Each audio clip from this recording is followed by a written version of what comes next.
Alright, in this video I'm going to be doing some matchups I want to see after UFC 308 took place. We have some very interesting matchups that can be made now that these fighters have won and lost. But overall, the winners have some very exciting matchups ahead of them. I'd say the most hype matchups that could have been made from this card are going to be made because of the people who won on this card. So, we'll start it off with Ilia Topuria. I think that Ilia Topuria should be fighting, not Volk. Volk just got knocked out. There's no hype. Everybody's going to be going into that fight thinking that, oh, Volk's just going to get slept again. I want Ilia versus Islam Makhachev, but he's not ready for that. It would be a gimme. It would be bullshit. He's not earned it yet. So in the meantime, let's do this banger. Ilia Topuria versus Diego Lopez.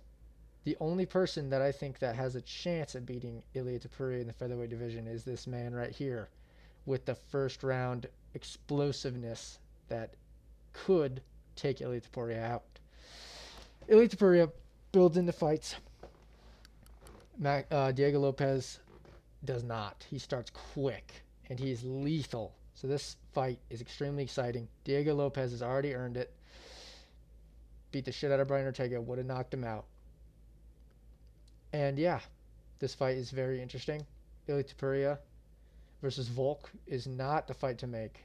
Volk is just going to get knocked out again. We have to prove that Volk has something to give. He has to prove something more after just getting knocked out cold by Ilia.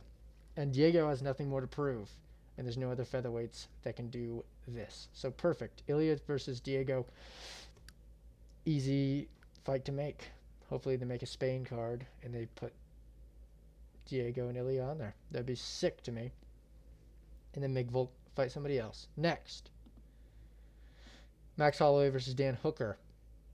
So Max Holloway lost. I think that he's going to move up to lightweight. He's not going to fight anyone else at featherweight. He's moving up to lightweight. I have a couple matchups in mind, but this one, he's going to defend the BMF belt ideally, I would say.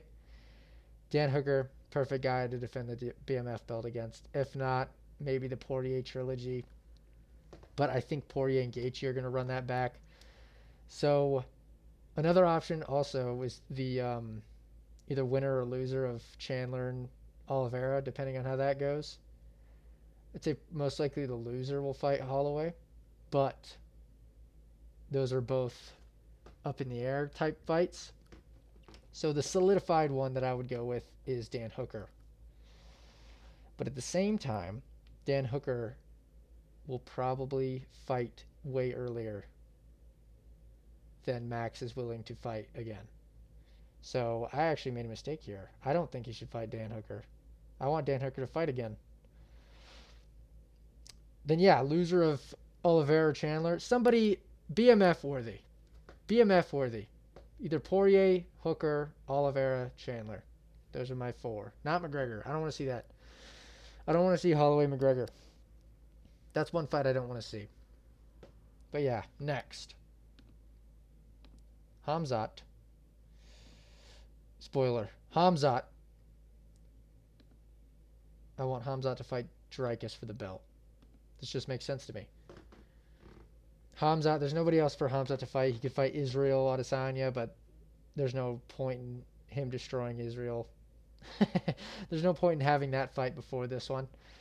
There is the Strickland thing, and Strickland will probably fight Dricus in February or January.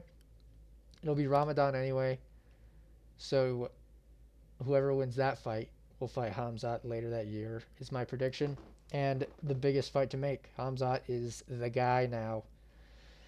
And him versus Dricus is a very interesting fight. I think Dricus beats Strickland is why I'm doing this. I'm kind of jumping the gun, but I think Dricus beats Strickland more clearly this time. I think he beats him by finish this time. But I think he utilizes wrestling a lot more, and he'll beat Strickland. But this fight, I don't know anymore. I used to think Dricus smokes Hamzat, but after what he just did to Whitaker, there's no way of knowing. Hamzat could fucking kill him. You never know. So this is the obvious fight. Give Hamzat the title shot. He's earned it now. Beating Whitaker like that earns you a title shot. It's always has. It earned Dricus one. And yeah, I think that matchup is sick.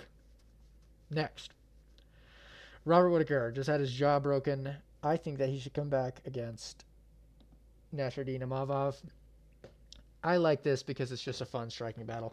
To be honest, if he does go against a grappler like Brendan Allen or Anthony Hernandez, I am not super insanely confident that he'll win. I'd rather see Robert Whitaker be entertaining for his last couple fights. And against Imavov, he will have the chance to show a lot of his great striking. And I think that is the most important thing I can see out of Robert Whitaker right now is fun striking. Because as far as I'm concerned, if he's a long ways away from the belt now. He has 3 or 4 fights in front of him, I would say, before he gets a title shot. And I don't think he makes it there. I think he retires before then. And in the meantime, I want to see some fun stuff. And I want to see him beat Imavov. Hopefully beat Imavov in a striking battle that's super fun. Yeah, that's why I want to see this. I don't think he should go against a grappler. I don't need him proving himself anymore.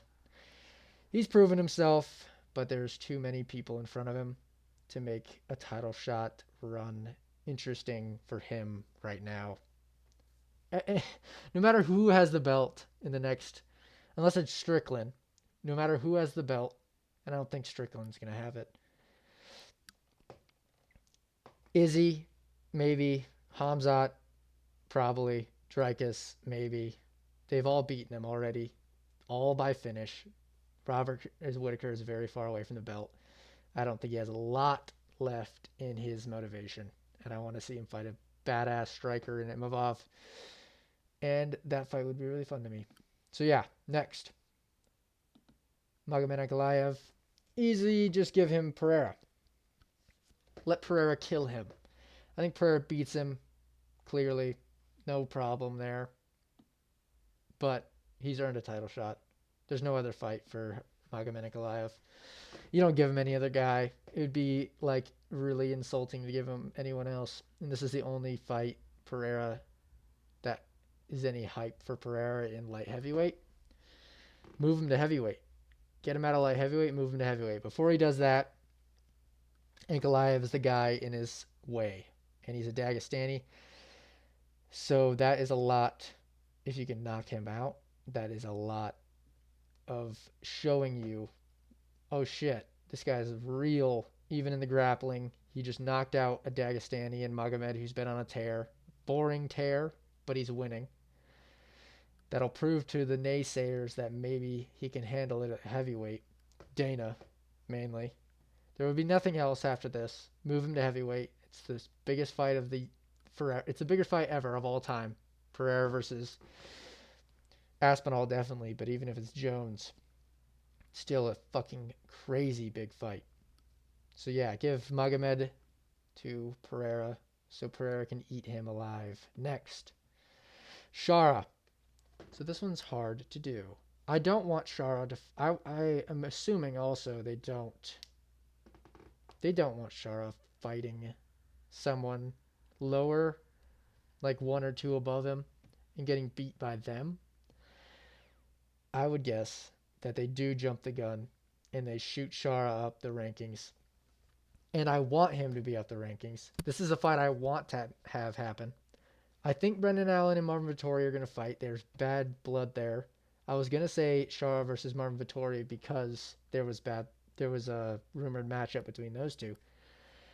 But now I think that there's no matchup for this guy, really, that I can think of. He needs a lower ranking fighter that's going to give him some hype. I think you give Shara Paulo Costa. Yes. I think that you shoot Shara up the rankings. Super fun fight with Paulo Costa. Definitely a fucking crazy striking battle where it's a crazy, I think it's a very good battle of styles. Power heavy, freak, durable, throwing haymakers. Paulo Costa versus Shara, who's very willing to strike and goofy and weird and could get shinned by Paulo, but could definitely goofy chin Paulo Costa. I think this fight is sick. I think it's perfect. I do want Shara up the rankings as fast as possible to see if he gets fraud checked. And before he gets fraud checked, which he's going to, this is perfect. Don't give him a wrestler. I want fun things. I don't care. He's going to get fraud checked at some point. Those top 4 or 5, fuck him up. Hamzat would murder him. So yeah, before that happens, I want this fight to be fucking awesome. Be a goddamn blast in the meantime. And hopefully Shara wins, gives him some hype, and then he can fight some of those top guys. That's what I want. I want a fast track for Shara. And yeah, I want to juice him for all he's worth in terms of excitement. So give him Paulo Costa and make a super fun fight out of this. I'm sure Paulo, he might be wanting to come back sooner, but he's known to wait out a pretty damn long time. So I think this fight is good. I'd say give him to Paulo. So yeah, these are the matchups I want to see next. They're probably not all like plausible, but I really want to see this one in particular. The rest of them make sense to a degree. But yeah, these are the matchups I want to see after UFC 308. Not every fighter made the cut for this video. Some of them I just don't really give a shit. Or some of them I just don't know who they should fight next. So yeah, I think that's about it. I will see you soon.